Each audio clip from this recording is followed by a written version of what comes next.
All right, this is Barry Tate. He was born on June 17th, 1951. He served in the Vietnam War in the Marines, and his highest rank was a sergeant. And this interview is taking place in Henderson, Nevada for him, and Caledonia, Michigan on a web recording for me. And my name is Willie Wenninger, and I am the nephew of Barry. And the interview is being conducted for the Veterans History Project at the Library of Congress. Alright, so where were you born? Amarillo, Texas. Alright, awesome. So, when you were born, what were your parents' jobs? My father was a roughneck on the oil derricks in the Gulf of Mexico, and my mother was a housewife. Awesome. So, was your father gone a lot? Yeah, I guess. He died when I was like 2. So, how many siblings did you have? I have 1 biological and 3 adopted. Awesome. And are they younger or older than you? They're all younger than me, with the exception of my sister. She's older. Awesome. Adopted. So, did you have any jobs before you entered the service, or? I entered the service when I signed up when I was 16 years old, so I was still in high school. So, were you? And after my 17th birthday, which was in June, following that summer in September, I went in. Oh wow. So, were you only a sophomore then, or do you remember? Just after my sophomore year, yeah. Gotcha. Did you have any other siblings that served in the Marines or No. any branch? Awesome. All right. So how did you enter the service? Are you asking me how I Yeah. signed Did up? you enlist or? Yeah, I enlisted. When I was 16 years old, I enlisted, and they had to take my mother and me and run around signing papers with the police department, fire department, the schools, principal, and to get the okays for me because I Yeah. was only 16. I was a minor. Yeah. So you didn't have to like lie about your age or anything to get in that early, or? Wow. So is there any specific reason that you chose to enter into the Marines? Yeah, I seen a young guy when I was about your age, Yeah. maybe a little younger than you. He was in he was in a bus station, and he had a uniform on. I said, man, when I get old enough, I'm gonna be like that. And just before I signed up, one of my best friends growing up, he signed up before me, and that inspired me to do it. Now there was a draft going on at the time. I couldn't go into the Navy because I didn't have a high school degree. Couldn't go in the Air Force because I didn't have a high school degree. And I didn't want to be drafted into the Army, so the next choice was the Marine Corps. So I signed up for them. Gotcha. So did you have a lot of other buddies at the time join with you, or was it just you and your No, friend? Oh, I wow. did it by myself. Hmm. However, this friend of mine that went in, his name was Jack Schumann. He went in first, and then another friend of ours named Mike Harris went in, and then 2 of his brothers went in, and then 2 other friends of mine went in. They went in on like a buddy plan, but I didn't go in as a buddy plan. I went in by myself. Yeah. Gotcha. Did your parents support that decision, or did you kind of? Well, my mom wasn't real happy about it I got you.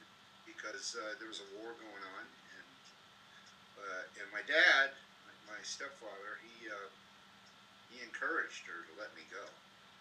Awesome. So had he served? Either that or be in a lot of trouble. Yeah. So did he serve too, or was it just? Yeah, he was in my stepdad was in the Coast Guard. Awesome. He served 7 years in the Coast Guard. My real father, that died when I was 2, he joined the Marine Corps when he was 14. Oh wow. And they found out that he was too young, so they kicked him out. Ooh. And then he joined the Army. He went to Korea. And then he got out and had kids and stuff. But yeah. Gotcha. So, where did you have any base training in the United States at the time, or did they send you right off to Korea, or how did that work? No, I didn't go to Korea, but I Or went to Vietnam. Vietnam, my bad. Yeah. Yeah, first, everybody that goes into the Marine Corps, first off, they go to boot camp. Everybody.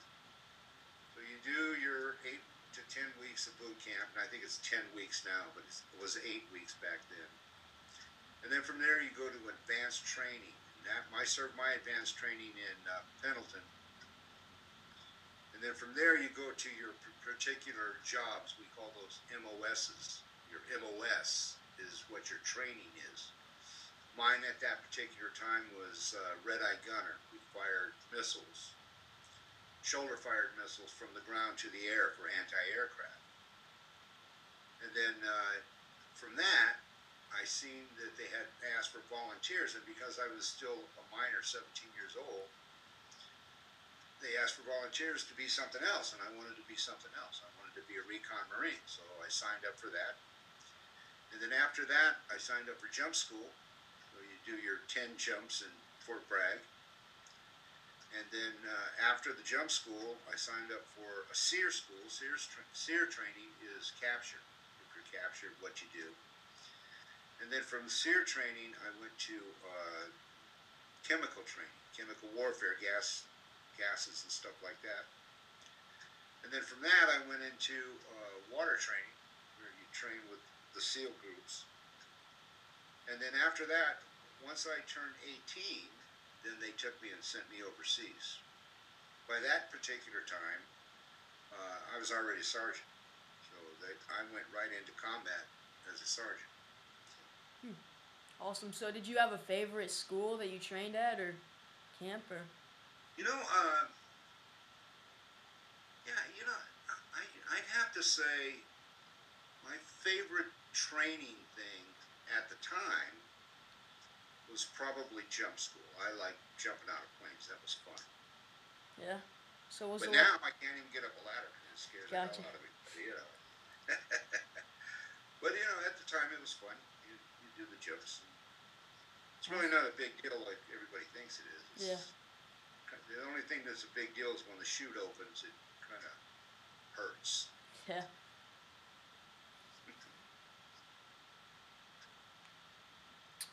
So, when you got to Vietnam, did you take a plane or boat, or how did you Yeah, get there? plane, yeah. Actually, the plane that we took was a commercial airline. That particular time, I think it was TWA. Yeah, TWA. And we landed in Saigon. And then from there, they distributed us out to our particular units. My particular unit was a 3-5, so they took us out and they shipped us to those units with other guys.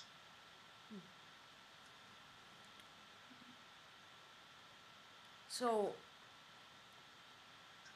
was there any actions that you witnessed when you got there, like just off the get-go, that kind of like frightened you, maybe, or just like had any You impact mean on you? like bullets and stuff Yeah, like like that? when you got there, did you feel concerned or anything? Yeah, there was, when we first landed, they were shelling the airport area. The enemy was shelling. Oh wow. And what I mean by shelling is mortars, Yeah. coming in. It was kind of, there's no really time to sit and wait. You know, you don't get to warm up to that, Yeah. because the warm up is there. It's happening now, and you either react and do what you're supposed to do, what you're trained to do, or you perish in the process.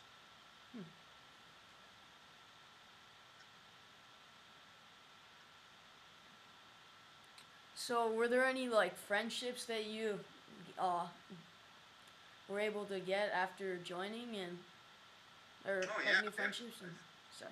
oh yeah, I've had a lot of friends.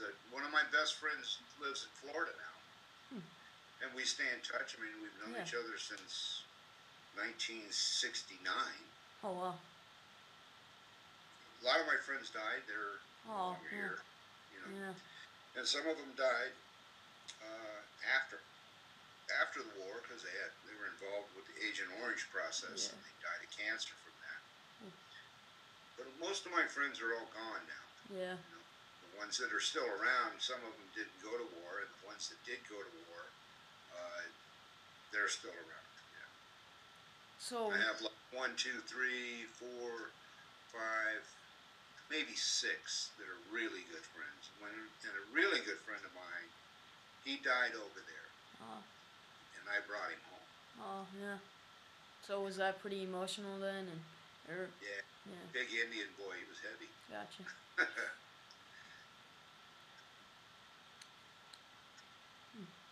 So how did you stay in touch with your family when you were overseas? Did you? I didn't.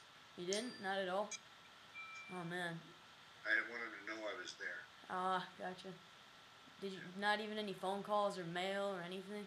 Well, phone calls was really hard to do back in those Yeah. days. It's not like they do now where you have this FaceTime stuff and Yeah. computers and cell phones. We didn't have those back then. And I didn't want my mom to worry, so if I didn't come home, then she'd be notified by the Marine Corps. And if I did come home, she would know that anything happened anyway. So. Hmm. And when you get mail over there, it comes sporadically because when you're on Oh the yeah. field, you don't get mail. When Yeah. you're in the bush, and when you come back to your base, sometimes mail's lost, is rerouted somewhere else. It's not that kind of thing. It's not like it is nowadays. Yeah. Yeah. So did you stay in Vietnam for all of your service then, or No, where else did you go? Uh, I went from Vietnam to Cambodia and Laos, and oh from wow. Laos came home. So Now, was yeah. I don't want to talk about Cambodia and Laos because those are things that they say never happened, so I'm just going to leave that alone. I got you. But after I came home, I went back to back to my MOS unit, and I was in El Toro. Hmm. And from El Toro, I was transferred out to Pendleton to train people, new recruits, how to shoot. Hmm. I was a trainer of hand-to-hand combat and firearms. Oh, so were you on the front line for a lot of your service then, or where did you? There's no front Or lines in Vietnam. oh, okay. So It so was yeah. jungle warfare. Jungle. So Oh yes. Guerrilla then. no, not for most of it. I only did like 9 months of that. Hmm. Then the rest of the time was served in the United States. Oh, I got you. Yeah. Hmm.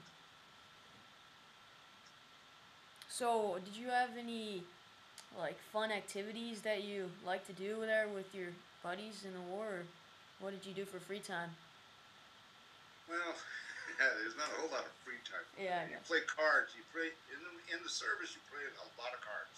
you. Yeah. You play card games like spades and hearts and stuff like that. But you don't have a lot of free time. And what free time you do have, you just sit around and do that. I mean, you go to the theater if there's a theater on the base, or you go to the local club that to listen to music or whatever. You go play bowling, and when I was in El Toro and Pendleton, I would check out surfboards and go surfing because Oh, it was awesome. right on the beach, And then you could check out boats and camping stuff, and you can go do those things, and we go fishing and stuff. Yeah. Hmm. Yeah. So did you like to do any I don't know. Did you guys like play any sports or anything for fun, or didn't you I like played baseball? baseball. Yeah.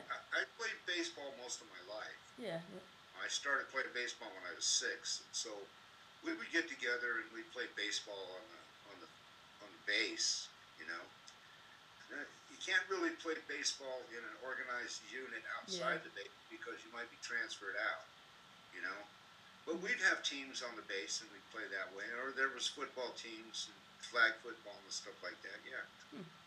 So did you have to move around a lot and while you were? Well, I wouldn't say it was a lot, but when you're going through training, you have to move to those particular bases until the training's over, and then once the training's over, you go back to your prospective base or whatever that is, right? I didn't really move around a lot. No, I didn't do that. was just during the training periods, I'd go to different bases. Did you And then live? once I was assigned somewhere, like my last place of assignment was Pendleton. And once I was assigned there, it was just, like I said, I was just teaching people how to shoot guns, how to fire, and hand-to-hand combat, and karate, basically, you know. So once I was into that particular thing, I stayed into that until I got out. Yeah. So was that what you mainly like doing? If you were to bring back one thing that was like your favorite about it, or like teaching people, Yeah, or you know, yeah, did you like doing? yeah. There were so many things that I liked to do in the Marine Yeah. Corps. I liked the Marine Corps. Yeah. I did. I should have stayed in it, but I didn't. But yeah, I would have to say shooting was the most fun. Yeah. I mean, you get to shoot a lot of guns. Yeah. So did you always have guns with you, even when you were like sleeping and stuff, or was it Yeah. awesome? When you're in combat, you always have Yeah. a gun. Always have a gun. When you're regularly on the base, not so much. I mean, they're locked away. They're always in like we had these little things that were in the middle of the squad bay, and that's where we locked our weapons up. They weren't really locked up; they were just put in there because you had to take them out and clean them and do those for drill and stuff like that, or if you were going to the range. Hmm. Now, if you went to the range and you wanted to fire something else, like a machine gun, then you'd have to check that out. Hmm. You'd go to special services and check out a machine gun and you'd go fire that. Or to the armory, whatever. And they have a lot of weapons. So where did you live in? Was it a barracks or houses or? Yeah, Where did you live in? when I was first in, we lived in barracks because you're just an enlisted personnel and Yep. you stay in a what we call squad bays, barracks, whatever, with about 50 to 100 guys in those things. And they're in bunk beds. We call them racks Yeah. in the Marines. So I always had the top rack because it was easier for me to make.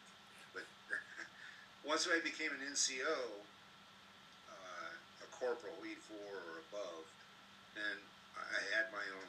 We had rooms, and you had a roommate. You know, generally 2 to 4 people in those. And I'm in a squad bay anymore. And then once I became a sergeant, I had my own room because the sergeant is in charge of the whole platoon, and Yeah. that's what. So did you like being the sergeant, or was that? Well, it's always better to be in Yeah. charge than not, Yeah. right? Yeah.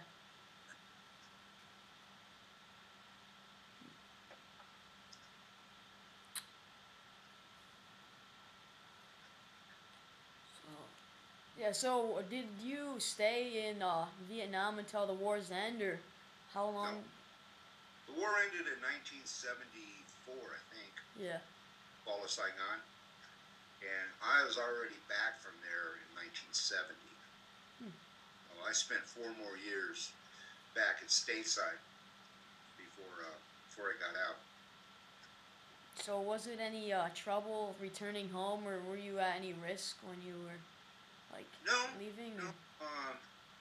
I they flew me home on a troop transport, Hmm. you know, and that was all good. I mean, I didn't have any problems with that. I had problems when I got home. Yeah. You know, regular people, civilians, they hated us. Yeah. They hated us for the Vietnam War. In my particular experiences, I was refused services in restaurants, Oh wow. kicked out of cabs because I was a Marine, Hmm. uh, spit on, called names, had things thrown at me. Yeah, How long did that last for? Was it? you know that lasted for a while. You know, I mean it didn't end right away. I mean, I remember it when I came back in 70. They that started right away, right instantly, and it didn't stop until after I got out. My hair grew out because then they didn't know that I was in. You know, but it was a different time. I mean, people didn't support the troops back then. You know, It's not like they have now. These people come back. These soldiers, they come back from war and they're treated the way they should be treated. You know. Yeah. But yeah, it was kind of a bad time, and it wasn't just me that was treated that way. It was all of us. All of us Yeah. were treated.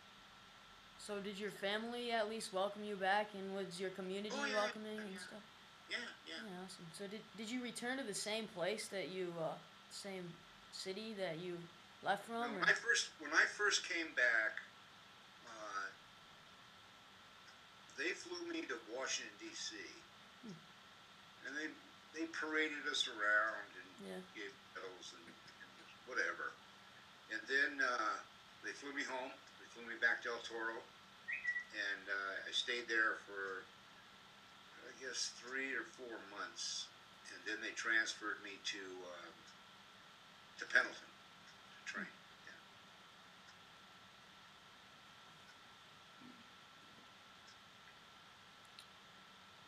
So have you joined any veterans organizations since you left the war, or is there anything specific I going on? was a member of the VFW, and I'm probably still a member of the VFW.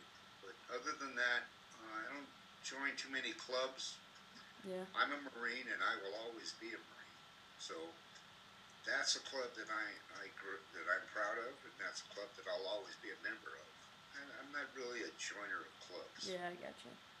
So was there any specific story that you like remember that from the war that was influential, or that you always? Mm, I, you know, if I go into these stories, then they start getting gory, and yeah. so I prefer if we didn't go Yeah, into that's that. alright. That's alright. So how has the wartime experiences affected your life? It makes you grow up real fast. It makes you really see how precious our lives are. You know what I mean? Yeah. So, I mean, it's fragile. Regardless of how resilient we are and how much punishment we can take, our lives are real fragile. It doesn't take much to kill someone. Yeah. And so when you go into a situation like that and you come back,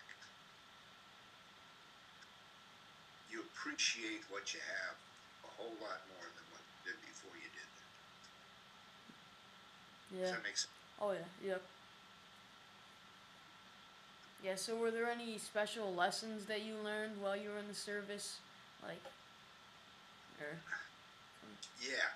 The biggest lesson I learned was about honor. And honor is a big thing. That's something you Yeah. should always keep in your heart. Honor is very important. Loyalty is very important. And those are the things that the Marine Corps taught me. Yeah. Was that even afterwards when you felt like people were outcasting you, and like Yeah, you? Yeah, that was how you were able to bring that. yeah. I always think of these three things in my life. The most important things that matter to me most is God, country, and family. And without those things, we're generally lost, or I would be anyway. People that don't have those in their lives are in a turmoil in their own selves, and they need to get out of that turmoil. So when you have loyalty, loyalty is to your family and to your country and to your God. And the same with honor. Honor is something that you have to bestow upon yourself in order to be a better person. And it'll make you a better person for sure. Yeah. All right. Do you have anything else that you wanted to talk about, or that you'd like to share? No, this is what I would love to see happen in this country. I would love to see a draft come back, and every single person, every boy, every male, every female, serve 2 years for this country. That's not likely to happen Yeah. because of the mentality of whatever the liberals want to, so it's a choice deal, whatever. But I'd like to see that happen Yeah. because I think that everybody should do that, and then they'd have a better respect for what's really going on. Yeah. You know, they wouldn't be walking on the flag. They wouldn't be burning it. They wouldn't be talking trash about how we live and things like that. You know what I mean? I think if they served 12, just 2 years for the country, they'd be a better people. Yeah. So would you? You'd be a Yeah. better person. So all right. So how old are you now? I'm 16. All right. Next year, you just go on down. Sign them up, man. All right. Probably not. Maybe when you're 18. Yeah. But it's a good thing. I think it'll teach you something, gives you skills. And as smart as you are, you can be an officer and make some money. They do make more money, and like I said, it's always better to be in charge